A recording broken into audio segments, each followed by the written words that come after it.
Hemen berriro jarri. Dirudienez, zuk ere iraganean beste askok bezala, Erisret ispiluaren xarmak aurkitu dituzu. Honezkero, ohartuko zinen egiten duen, ezta. Arrasto bat emango dizut. Munduko gizonik zoriontsuenak ispiluan begiratuko balu, bere burua ikusiko luke. Hori besterik ez. Hortaz, geuk izan nahi dugun erakusten dugu, edozer gauza izanik ere? Bai, eta ez. Badakizu ze erakusten digun. Gure bihotzek dituzten nahirik sakonen da surtsuenak. Berazuk, Harry, gurasoak ezagutu ez dituzunez, ispiluan ikusten dituzu zeure ondoan.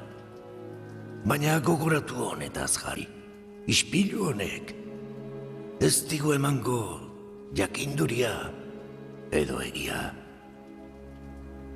Gizon asko konsumitu dira bere aurrean, edo erotu. Horregatik, bihar bertan beste etxe batera eramango dute. Eta zerbait eskatu behar dizut. Ez saiatzeko berriro ispilu hau bilatzen. Ez baita ona izaten atsegin hartzea ametsetan, eta bizitzea zaztea.